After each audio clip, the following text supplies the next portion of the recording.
Hello student, our today's topic is losses in transformer. Okay, so there are two type of losses in transformer. First is the core loss and second is the copper loss. So core gets subjected to alternating flux causing core losses, and the winding carry current when transformer is loaded causing the copper losses. Okay, here you can see alternating flux is passing through this core, okay, causing core losses, and winding carry current causing the copper losses. Okay, so we see first a core loss. Okay, so core loss is also known as the iron loss and it is also known as the constant loss. Now there are two type of losses in core. First is the hysteresis loss and second is the eddy current loss. Okay, so hysteresis loss is what? Due to alternating flux set up in the magnetic core of transformer, it undergoes a cycle of magnetization and demagnetization. Okay, so due to hysteresis effect, there is a loss of energy in this process, which is called as the hysteresis loss. Okay, now this hysteresis loss is given by formula Kh Bm to the power 1.67 frequency into volume watts. Okay, so Kh is what? Kh is the hysteresis constant, depends on material. Bm is the maximum flux density, F is the frequency, and V is the volume of the core. Okay, so this loss is depend upon the which type of material is used. Okay, secondly, eddy current loss. So eddy current, the induced EMF in core tries to set up eddy current in the core and hence responsible for eddy current losses. So this eddy current losses is given by Ke into B square M F square T square watts per unit value.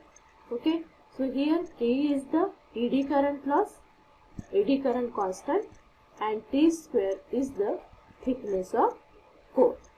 Okay, now flux in the core is almost constant as supply voltage V1 at rated frequency F is always constant. Okay, now here you can see from this equation, eddy current loss is proportional to square of frequency. Okay, and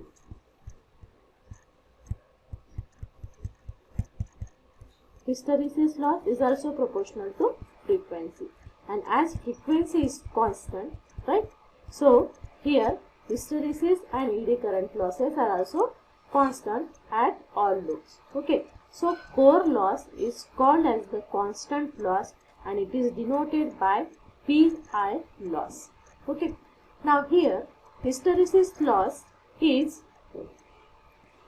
minimized by using the high grade core material like silicon steel. High grade means what? Having a high permeability. Okay, so this type of material is used to minimize the hysteresis loss, and lamination of smallest thickness is used to minimize the eddy current loss. So these are the core loss. Now second is copper loss. Okay, so it is also known as the variable loss and it is denoted by VCU.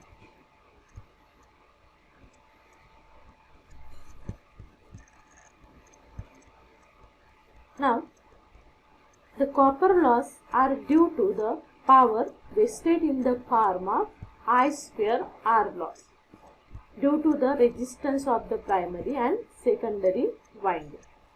The copper loss depends on the magnitude of current flowing through the winding.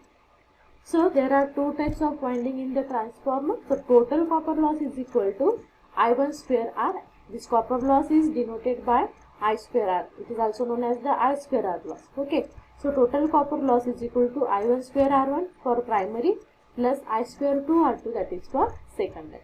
Okay, so this is the copper loss, total copper loss. So it is denoted by PCU. Now copper loss also called as the variable loss, as they are dependent on the square of the load current. Here you can see it is dependent upon the square of the load current. The relation between the copper loss at full load and that at half load is as follows.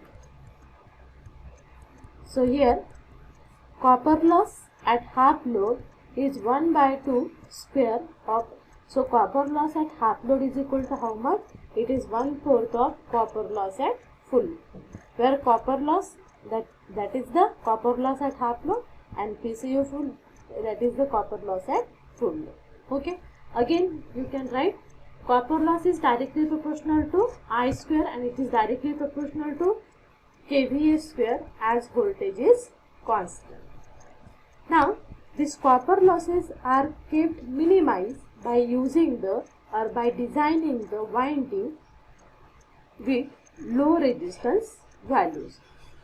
So total losses for a transformer is equal to what? It is equal to Pi plus PCU. Okay, so total losses is equal to Pi plus PCU. Okay.